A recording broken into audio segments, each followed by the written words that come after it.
learning to master your mind and be present is a skill. Learning to have that flexibility is a skill of holding your boundaries. And if you have, it's going to be wildly emotionally uncomfortable when you start doing that, but it's a freaking skill. You can get there. It's not a magic pill. And that's where people get stuck. Have you ever sat and wondered, what's wrong with me? Why can't I get my shit together? Or maybe you feel like you have your shit together, but you can't seem to break through to the next level. You find yourself cycling around your goals, not fully jumping in, committing, or maybe you're like me and you love a good challenge. So you jump all the way in and then feel the whiplash of your emotions, fear, judgment, shame, overwhelm. Why do some humans have this unbreakable resilience while others seem to run and hide from their emotional discomfort? This is the question I ask myself on a daily basis, and the one I am determined to solve on this podcast. I'm here to ask the emotionally uncomfortable questions and help women thrive in all areas of their life. I'm a TEDx speaker, author of Dying to Be a Good Mother, and host of this podcast. I'm here to help women take radical responsibility for how they want to feel in all areas of their life so they can show their children how good life can feel. I started my career as a social worker, helping adults see and understand their children's behavior. But it wasn't until stage 4 cancer in 2013 that pushed me to take a deeper stand for change, uncovering how cultural expectations sabotage our dreams. I've been featured in Forbes, Entrepreneur, Real Simple, Google, Mind Body Green, and more. And the number one question I get asked over and over again is, Heather, how do you do it all while having energy left over? Simple answer is, I don't. I plan my week in alignment with how I want to feel. And I want to show you exactly how to do this yourself.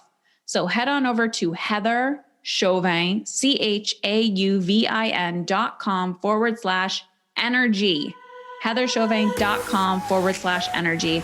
I have some freebies over there for you. Videos, PDFs, bonuses, how to stop yelling, how to hold healthy boundaries, and the common reasons why women block their success. Let's dive in to today's episode.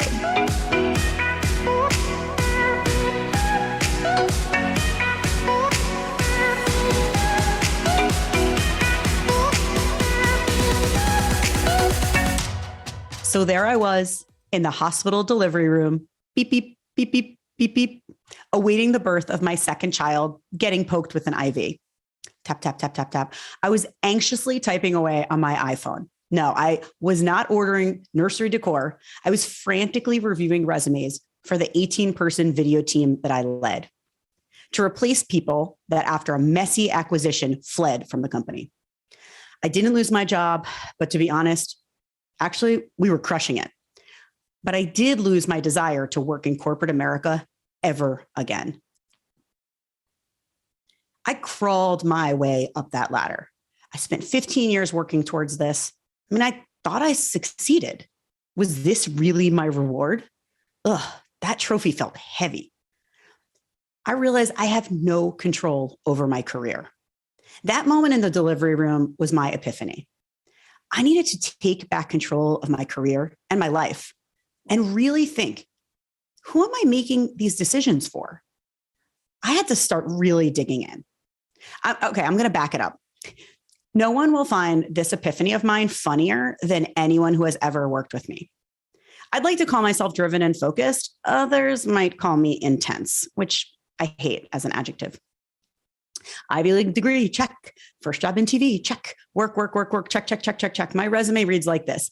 My hand is in the corner of the TV interviewing celebrities for a national entertainment show.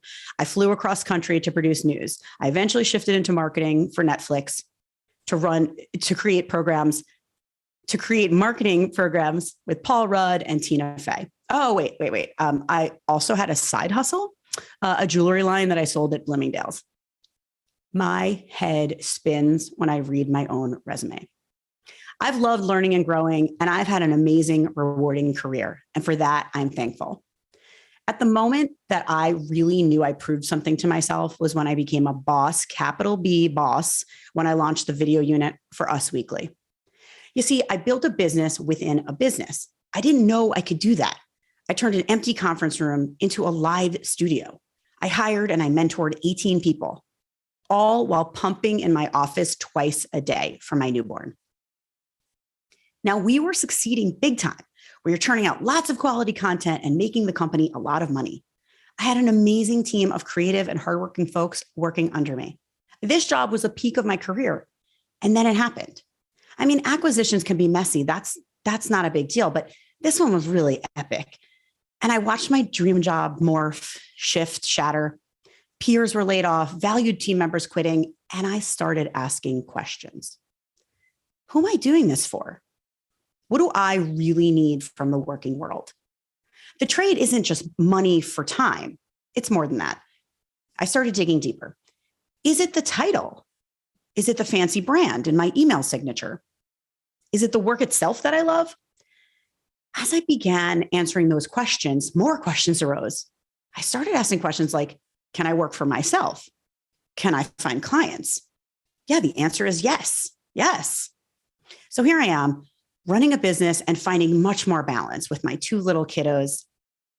But when I'm truly honest with myself, I'm uncomfortable. For every 2 questions I can answer, there are many more unanswered. It is uncomfortable being in transition, not saying you go from A to B. Here's the roadmap. But that is what has been the best. That has uncovered my truths. I've gotten unstructured quality time with my kids. I've been out in nature, which I didn't even know I liked.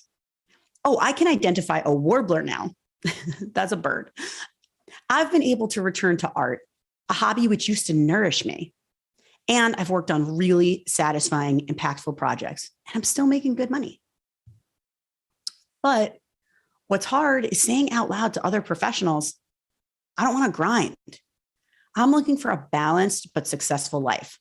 I want to save time for my kids. I don't want to give away every hour to work or brand building or finding clients. I don't want to miss my kids growing up. Working for myself, I've never been happier. I've never been more content. When I was going 100 miles per hour, I could not stop and smell the roses without getting whiplash. It's a battle to stay focused, though. It's a battle to stay focused on what I want, to mute the outside voices, to really dig deep on what I want and not what I'm supposed to want or supposed to be, or what I think others are expecting from me. I've really started processing and reassessing, asking those deeper questions about confidence and ambition and judgment around hustle culture and imposter syndrome and how we judge women who aren't leaning in. I have uncovered new parts of me and revisited old traits that I've missed. Love it, love it, love it. Thank you, Kim. Thank I was you. like Thank you sitting for having here me. like with my pen, just writing and writing and writing and going, yes, yes, yes, yes, yes. And I have many questions for you. Great. That last statement, of course, we always remember the last thing that was said. And then I couldn't write it down, but how we're being judged by leaning in. Can you talk a little bit more about that? Sure. Or And not leaning in, or yes, what the premise of that is. absolutely. I remember, first of all, I held a book club for Lean In. And this was before I had children. And I really And talk a little bit about the book if people are like, Sure. what is Lean In? I don't know Sure. what that is. Sure. So Lean In is a book by Sheryl Sandberg. It came out around 2013.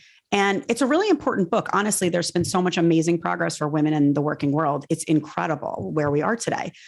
I do think that generally, though, over the past 5, 10, 15 years, we are all encouraged to keep climbing the corporate ladder, that success and ambition are the number one things we should be going for. And I'm not knocking that book. I think it did so many amazing things. I mean, I hosted a book club for the book Lean In, drank wine, ate cheese and crackers at my apartment in New York City. This is before I had kids. And then as I had kids, I realized I had really processed all of the messaging around what we as driven, smart, ambitious women should do and should want. And I realized I take those messages and process them as they apply to me, Kim Rittberg, mother of two, and what do I want right now in this phase of my life? Yeah. And you know, what's interesting is I've never read the book, Lean In. I think because when it came out, I don't think I was the target market of like corporate women. I was already self-employed. My assumption by the title was that leaning in lean into, probably because my filter was lean into more of what you want and desire. And then I was hearing people talk about criticism on lean in, but even just your reflection right now is kind of interesting, because when we change, right, our identity can change, our lifestyles can change. It's okay. What I'm hearing you say is it's okay to reevaluate and to say, is this still working for me? Like, it's that fine line of being emotionally uncomfortable because you are working for a bigger cause that like is very aligned with the life and the lifestyle that you want, versus not this, not this, not this, like the contrast of that. And I'm curious what your relationship is to that, being what I would label as a very ambitious woman, but like that dreamer, that visionary, the go-getter that you are, is this relationship to, am I grinding or am I pursuing like my soul cravings? Does that make sense? Yeah, that's a great way to look at it. And I think that for me, the process was, let's put my life under a microscope, under a magnifying glass. What is it that I liked? What did I not like? What do I want now? And it's telling myself, okay, this is a phase of my life. My children will grow up and this time will pass. It'll pass in an instant. And I just want to make sure that I'm living life intentionally. And my number one New Year's resolution for the past 2 years has been intentionality. It's not lose 10 pounds or drink less coffee, which, I mean, both of those obviously not going to happen. But I can empathize with the coffee stuff, so I get it. It's my goals are life goals of being really conscious of how I'm spending my time and what choices I'm making. And you know, I'm processing, I can say no to clients if that is going to put me into overloaded territory. If it's going to make me not have that space, that mental space. I found myself when I was in the working world, I've loved so much of my career, but once I had kids, I found myself bringing home the politics of the office and it taking me till Saturday morning to disconnect from that. And I think, oh, I'm giving this work, not just me, but my mental energy that I owe to my children. Yeah. And that's me though. That's not necessarily on the office, but it's on me. And I just feel more balanced now that I'm taking a look at my life and thinking, how could I do this differently? So let's have this conversation around, I think women, I mean, this audience is primarily women, and typically partners who want to be able to support female partners. But then there's this like fine line of the conversation around like a woman can't do something because she takes on the load of mothering or parenting or caregiving. When in reality, sometimes I feel like we are magical unicorns and we can, like, our brain is actually designed to multitask, but not that multitasking is healthy or good. Like there's the double-edged sword there. We can do both. We can have both, but it's what I'm hearing you say is, this is a season of my life where intentionality is really, really important to me.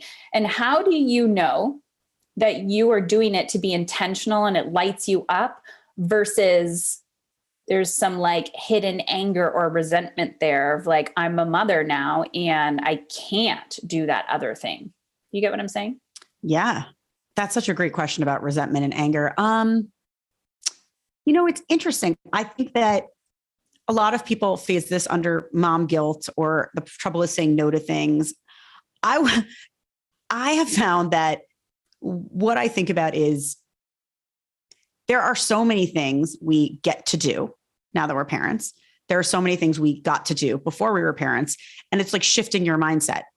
I took a year after college, very un-American, but I did a gap year, Like I had a job for a year after college, and then I traveled by myself. Very Canadian though. It's very Canadian. I met a lot of Canadians with their maple leaves on their backpack. They had those little embroidered patches. And I traveled for a year and I met hundreds of people from, Canada, Sweden, England, Ireland, Australia. Anyway, it was the most magnificent year. And I think that I do feel like I've done a lot of cool things. I feel like I've lived. I feel like I've traveled. And I think had I not done those things that are kind of brave and are kind of scary, I would maybe resent, but I don't have resentment that we're lucky if we get one date night a week. I'm not going to music concerts. I'm not going to comedy shows as much sometimes, but that's okay. I think that accepting the phases of your life, that your life changes and shifts and morphs is great. It's great to reassess. Like I had this conversation with my family members last year.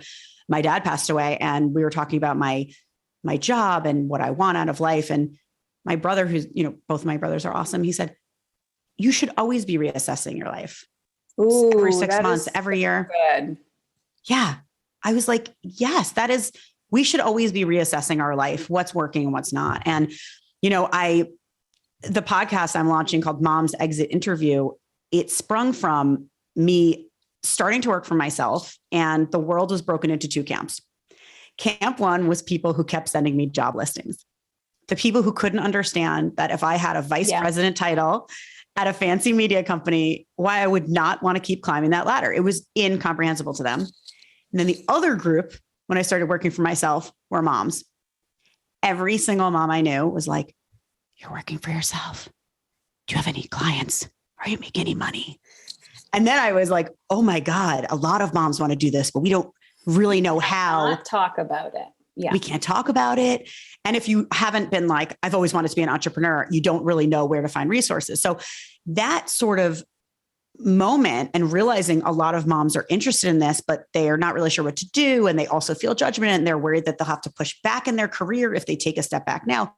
There were all these thoughts around it. And on top of that, then through my journey, I've met all these amazing women who are doing interesting things, entrepreneurs, consultants, people who are executives, but they're 3 days a week, stay-at-home moms with side hustles, just incredible women who are making the world work for them in a way that is bringing them fulfillment and contentment. Yeah. And I'm like, don't tell me about success. That's success. If you are living your life and you feel fulfilled and content, that's it. There's nothing more than that.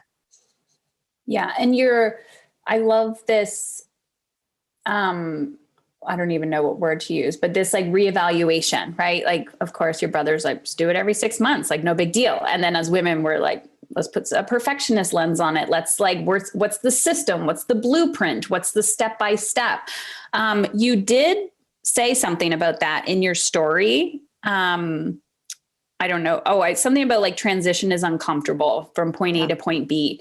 And I noticed that a lot in my work. So there's like two types of women that typically come to me. One whose pain points are relationship-based, the fulfillment, the inner happiness, contentment, like this feeling. And she may be exploring the opportunity to leave her job or enter the workforce again.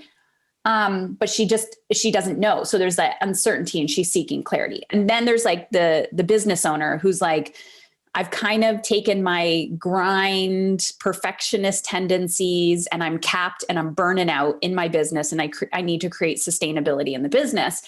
And this transition period, that's like the emotionally uncomfortable, messy middle. And I find some people struggle when they don't have the skill. And I really believe we are not taught this skill, because you go to school, you get check, you get your A's, you get graded for the knowledge that you have up here. But really the transition is about integration. Like you're doing it and then you have to pay attention to the feedback you're getting. Does this bring me joy? Does it not bring me joy? Holy shit, this is my fear of failure coming out. And what I find, and I'm curious about you, Kim, and maybe your own personal experience, is leaving your corporate job, climbing that ladder, checking all the boxes, your resume looking amazing, people super like awe-inspired when they look at you. And then you just jump in and going out on your own, being like, I'm not good at this. This is a completely new skill and nobody's going to give me a promotion or a paycheck except for me. So I'm curious your experience there.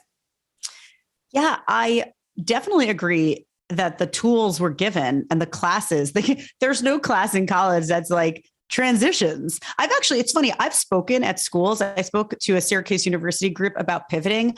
I've actually pivoted my career a few times, even in the media world.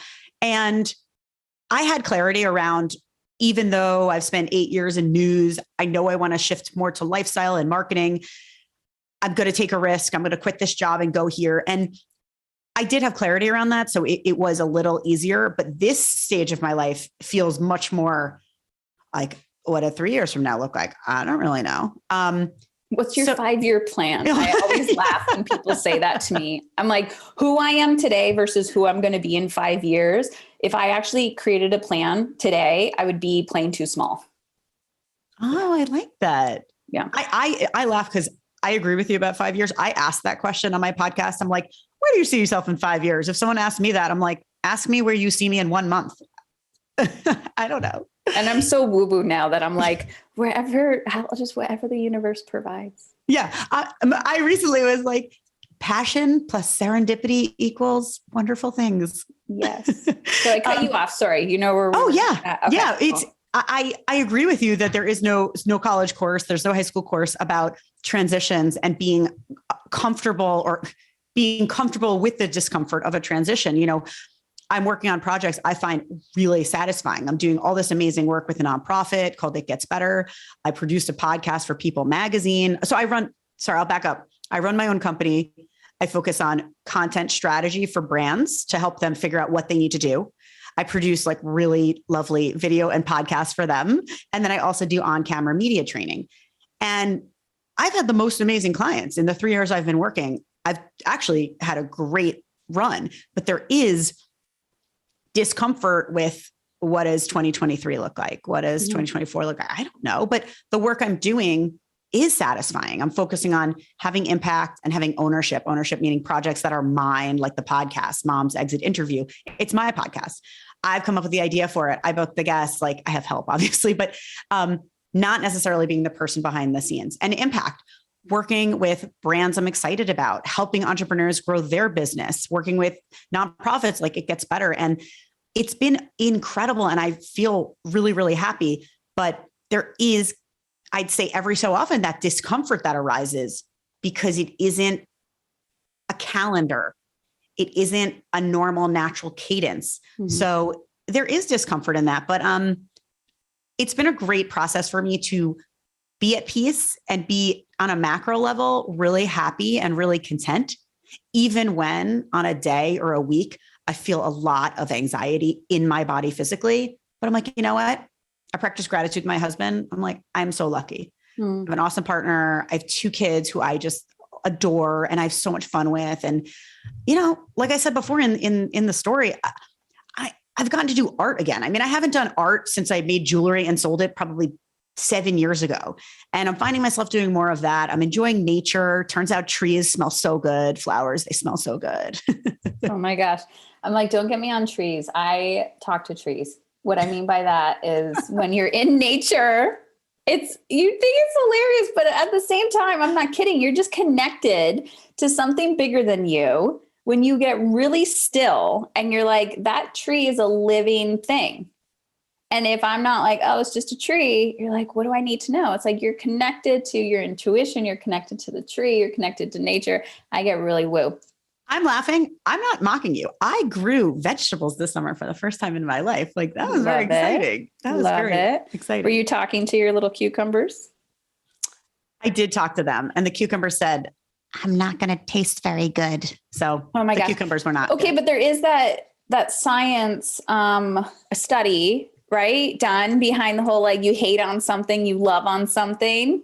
I guarantee you, I'm going to get a message from you this summer being like, I'm sorry. But Heather, I've been talking to my vegetables and they actually taste a lot better. I'll say though, we got the most delicious bushels of cherry tomatoes. So I feel like if I can plant cherry tomatoes, I can build this business. I could be a good mom. I could do anything. I had a black thumb until last year. So I think that's hilarious that that's your standard. Like if I can grow tomatoes, cherry tomatoes, then I can grow an empire. Like I can do anything. 100%. That's so funny. So I wanted to interrupt today's podcast. I know you're really enjoying it, but we have a sponsor. And listen, you know that I don't talk about shit if it hasn't impacted my life. So today's sponsor is Athletic Greens. Yes, Athletic Greens. I don't know if you're familiar with them.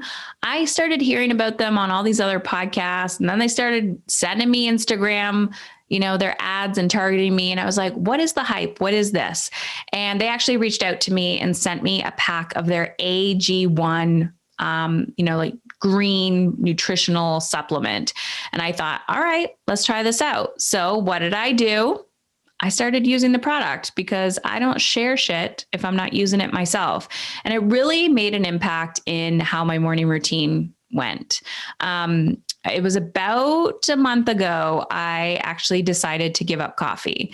I talk a lot about what does your body need from you? What are you craving? And it just, I would ask myself and I would kind of get like, you got to let go of coffee. That knowing you got to let go of coffee. So I kind of replaced my morning coffee with my AG1 supplement. And what I do is I wake up in the morning, and when I'm on, when I'm killing it with my habits, the night before would have a huge gallon water bottle filled with water. And I pour some of that into my mason jar. So I have a liter mason jar, and I kind of just keep pouring it throughout the day.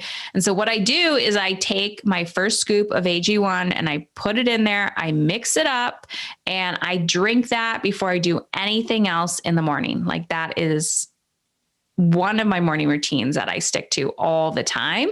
And the amazing thing is even when I'm traveling, they actually have travel packs. So I just rip a pack open, I put it inside my water wherever I am. And I also put it in the boys' smoothies.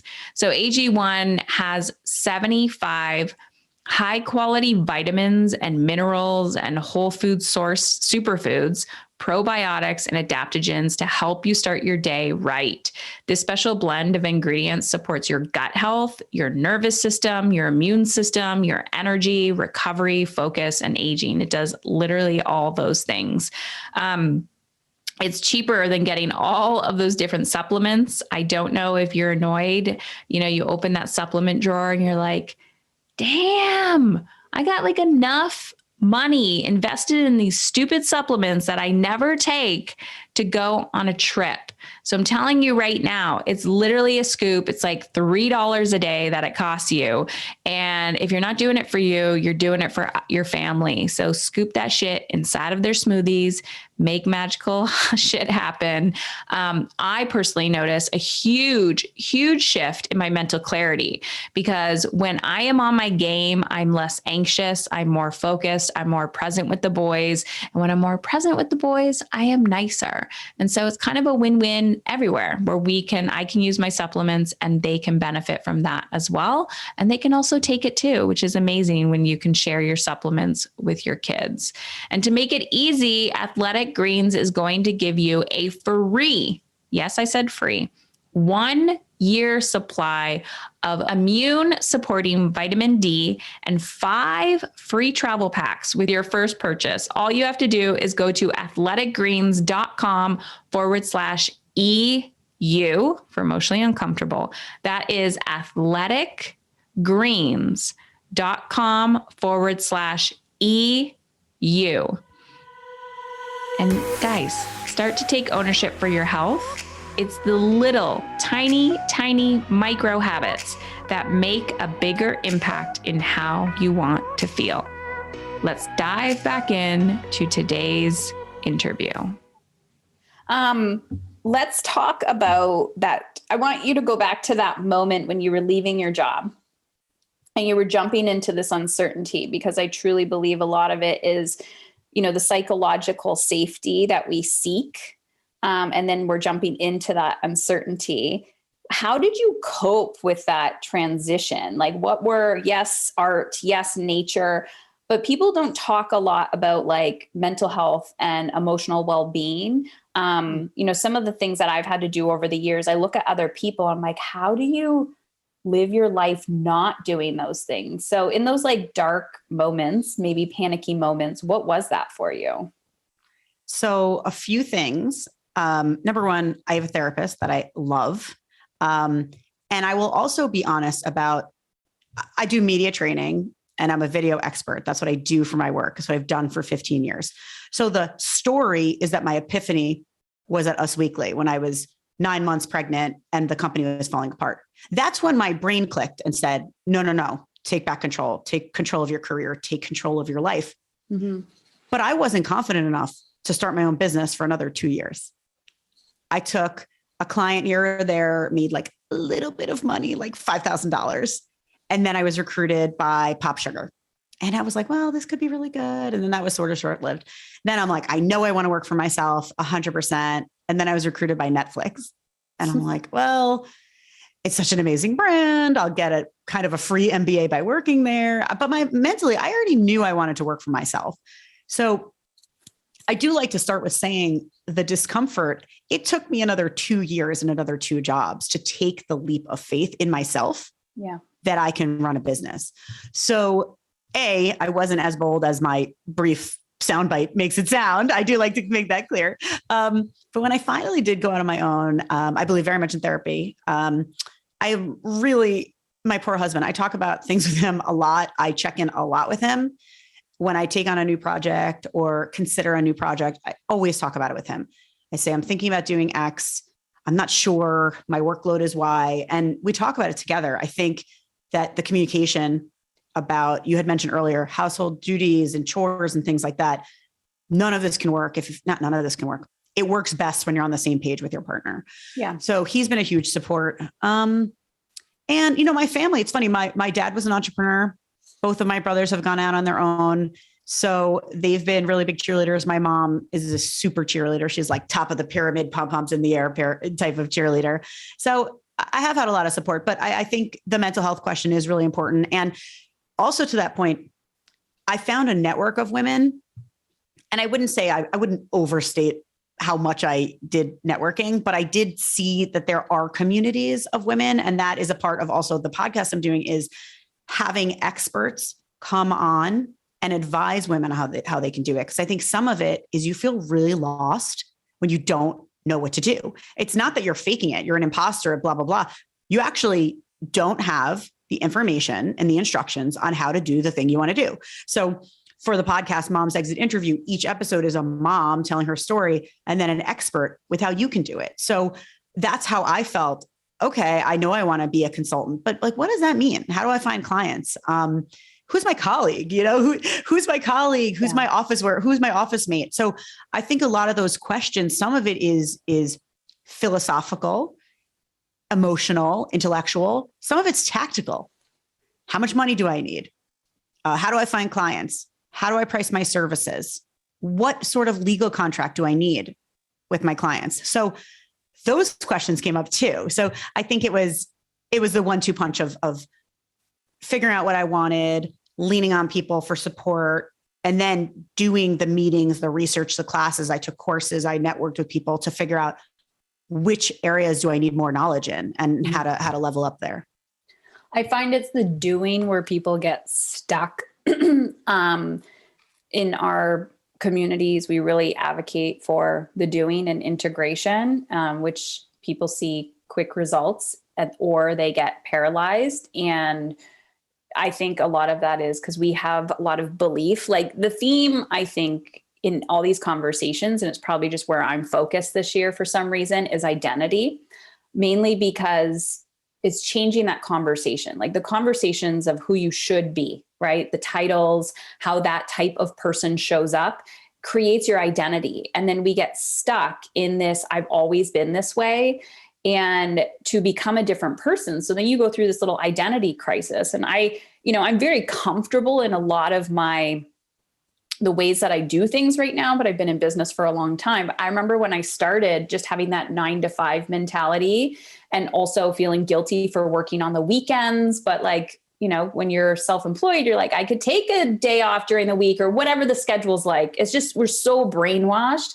And even that networking piece, like, oh, I feel alone. And you're like, yeah, well, when you're in an office, you can just go down the hallway and talk to somebody else, where you have to like consciously reach out to somebody that you've created a relationship with and say, like, get over that like guilt or shame or fear of rejection and be like, I think you can help me solve this problem. I have an ask. And know that that person probably doesn't care and they're more than happy to help you, because it's going to be a giving and receiving. But it is a completely different mind game than when you're all together in the same office, you're going to lunch together. You lose a little bit of that in the journey.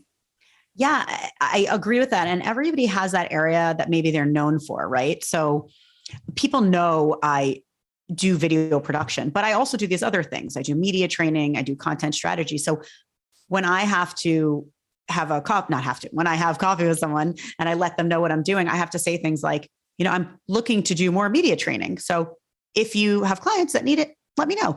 But I think people feel weird asking for things. I also feel weird asking for things. And I agree with you about, you don't want to pull the veil back and show anyone that you're not an expert in XYZ. I can't ask this question because it shows ignorance. It's like, no, it shows intelligence that you're trying to find the path. And to the other point that you had made earlier, when you're transitioning your career or life or situation, what I think is important is take away the thing you want to walk away from, but hold on to the positive aspects of yourself that you learned. So when I feel like I am overwhelmed by a project, or I'm overwhelmed by a client project or just even the idea of like hunting for clients, honestly, I'm lucky, mostly inbound business. I actually haven't pitched a lot of clients. I have a good network from being in media, but I think there is that element of, we need to look at our own resume and say, oh my, I did these things. Yeah. Wow. And so let's say tomorrow I want to run a pottery store. I want to start a pottery store. You could say, well, that doesn't make any sense with your background. I would say, no, you know what? I started a business within a business at Us Weekly. I staffed up, I hired 18 people. I oversaw all the creative.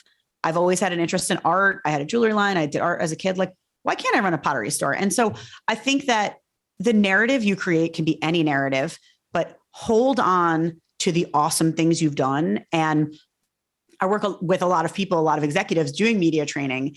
And so many people it comes from a place of insecurity or lack of confidence. Even when you look around from people who you're like, how could you not feel confident? Everyone has self-doubt. And it's just really important that we remind ourselves of the amazing things we did, because we are all eaten away with that. I can't do it. How can I do that? I don't know if that's going to work. Well, what have you done in the past that really you should pat yourself on the back for, and apply that confidence and remember that you're awesome? And that's actually one of the things I love doing about media training, by the way, is I do feel like everyone has self-doubt and they don't realize that everyone else has self-doubt, and helping people remember that they are awesome. You don't have to be anybody but yourself. You just have to be the most confident, authentic version of yourself. And that's enough.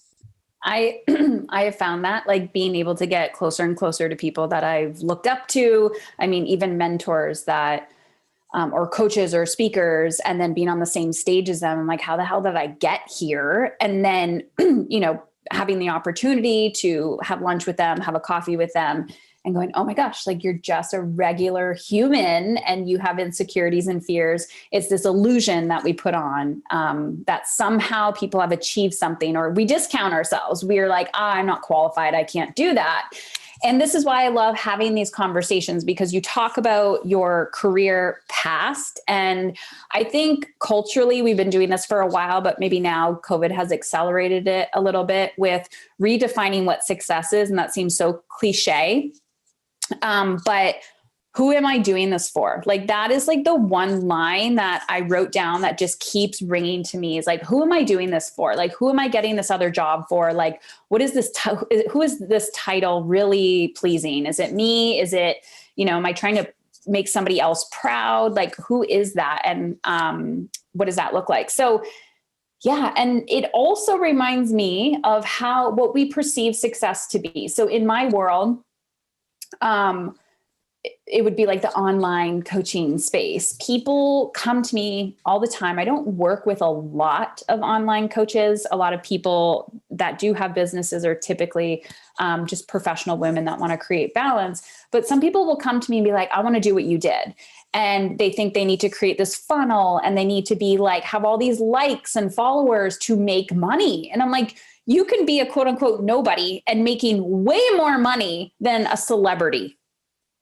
And I'm sure you've experienced that in real life. And I'm like, I would rather be considered a nobody who's like this little gem to random people in their back pocket than trying to outwardly get validation. So yeah, I'm curious your thoughts on that conversation. I agree with that 100%. I was just talking to an Instagram coach who I've worked with in the past, and she was saying, don't think about follower count. You could have the best business months of your life with under 2,000 followers, under 1,000 followers. And I actually don't have a huge social following, and I have made great money since running my business because I offer something to brands and companies. So you don't need those external metrics, those superficial things that people think you want. And honestly, when I work with brands or individuals and they say, I want to get to X number of followers, I say to them, no. What outcome are you looking for? If you are looking to land clients, we should be on this platform and we should do this type of content. But chasing followers, if you're looking to run a business, if those followers don't spend any money on you, what does it matter? So you could run an amazing business with 1,000 followers. So that's the point, is really think about back to that point of, who am I doing this for? What do I want out of it? And we all know that social media can be this cesspool. It can be, and it can be very damaging for our brains. It's very distractible. It makes it harder for us to be present. And it's very important to really stay focused on that. I'm just as much a victim. I'm just as susceptible. You're like, let me change my wording. Yeah, I'm gonna strike through the word victim. Yeah. Anyway, I'm just as susceptible as other people. So I try to create boundaries around that and say, okay, so I didn't post as much this week, but whatever, I'm booked through end of spring anyway. So I'm not really trying to bring on clients. So, okay, in theory, my lead magnet and sales funnel isn't as active. Well, I don't care until September anyway. So I have to just sort of think about, I have to realign my brain with the follower count and be like, it really doesn't matter. But I loved your point about who am I doing this for? I think that's been the biggest takeaway for me in this phase of my life, is saying, who am I doing this for? And I'm doing it for me, and I'm doing it for my family.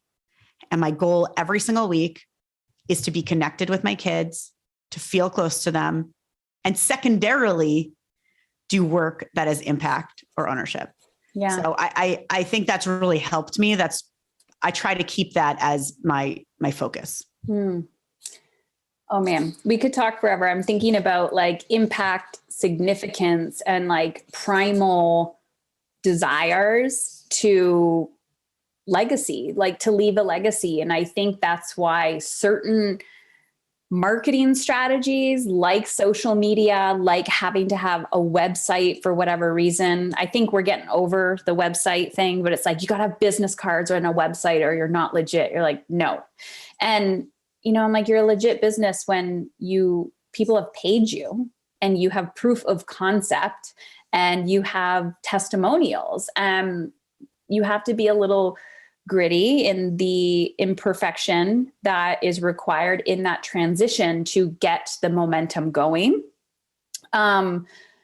It's interesting. This conversation is bringing up for me where I say I help women make money and create profit in their business.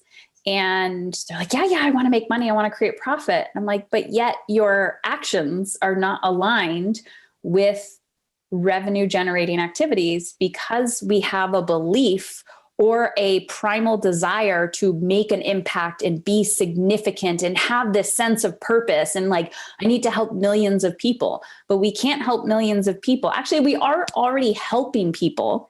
It doesn't even need to be in a business sense. You are making an impact just by existing on this earth. And maybe you're you're walking down the street, or you smiled at the person when you grabbed your coffee or tea this morning, or you said hello to your neighbor who was really struggling. It's really about redefining what impact means and slowing the fuck down. Like, we are not running a goddamn sprint in a weekend. People being like, I need to do this. It needs to be perfect. And I'm like, and it's not working. So let's create a strategy that does.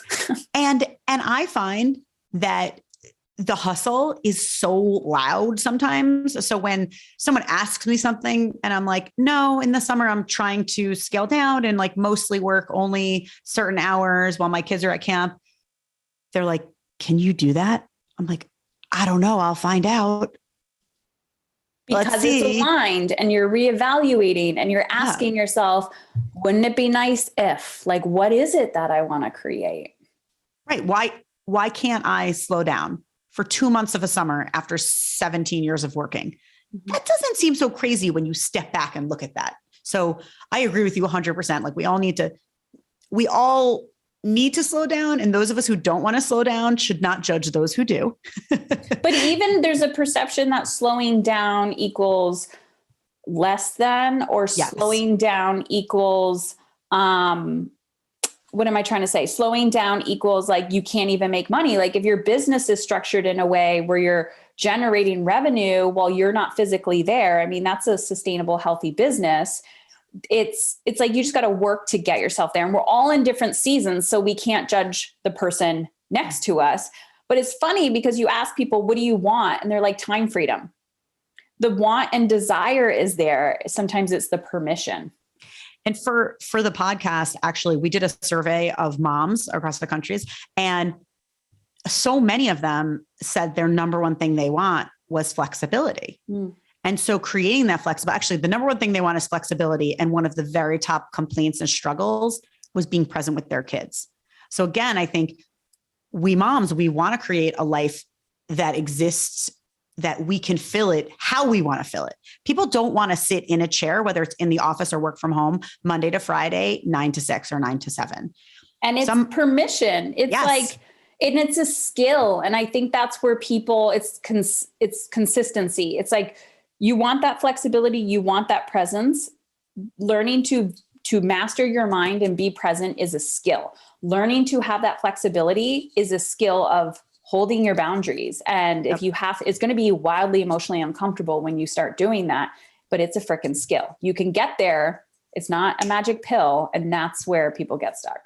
It's so true. It's funny. One of the people I spoke to was from the Mom Project, and another was a woman who works 3 days a week as an executive. And they were both saying she has in her email signature her hours. And the other person was saying, be clear with, if you're working for yourself or you're working for a boss, be clear with your clients, be clear with your boss when you're available and when you're not available. Because sometimes we think, oh, they're stomping on me. But on us, were we clear about our expectations? Were we clear 100%. That we don't work Fridays? Right. So, stand up for yourself, say what your hours are. And then when someone oversteps, they don't hear back in 12 hours, they'll realize you're training them. So I think a lot of it's about communication, about, first there's that mental shift of, what do I want to do? Do I want to work for myself? Do I want to be a part-time worker? Do I just want to have a side hustle? And then the actions, who do I need to talk to? Who can advise me? Who can bring me information and knowledge that I can apply to create this world that I want? And it's exciting. I feel like, I'm very bullish. I'm very bullish on us moms making it work. I am, though. I'm truly in such a good place. I feel really happy and really content. And I've gotten to meet so many amazing women like you and hear how they did it, and just give inspiration to others. Inspiration 100%. And action. Inspiration and action. That's where it's at, to find the life that makes you feel content. The life that makes you, not the system that I created for my life. The life that makes you feel content. And that's a beautiful thing. So Kim, you have I don't know exactly when when people are actually listening to this. Yes. So tell us when your podcast is coming out. It may already be out while they're listening to this, where they can connect with you if they want to work with you, or just let you know that this was an impactful conversation. Thank you so much for asking.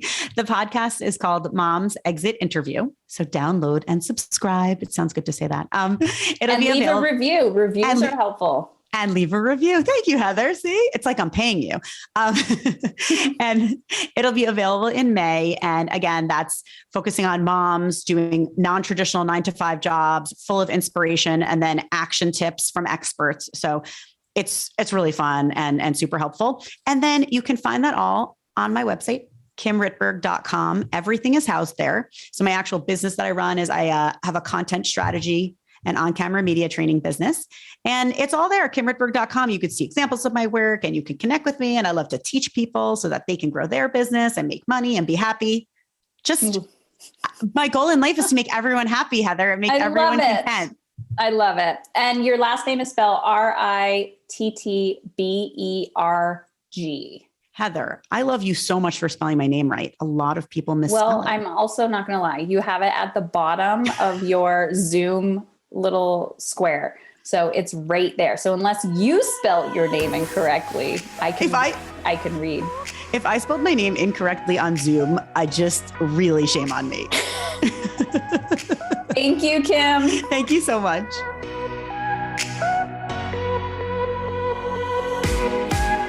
There it is. You just listened to the Emotionally Uncomfortable podcast. If you want to take this conversation to the next level, head on over to our private Facebook group community, heatherchauvin.com/Facebook. My last name is spelled CHAUVIN. That's heatherchauvin.com/Facebook. Also, if you are a huge fan of this show, please rate and review it on iTunes. Every review helps another woman like you take back control of how she wants to feel and become emotionally uncomfortable. I truly believe the better we feel, the more alive we become. This is how we are going to change the world. And if you've been watching me for a while, if you've been on the fence and you're curious, how can Heather help me? Head on over to heatherchauvin.com/work with me to check out my mastery and mastery business coaching programs. That's heatherchauvin.com/work with me.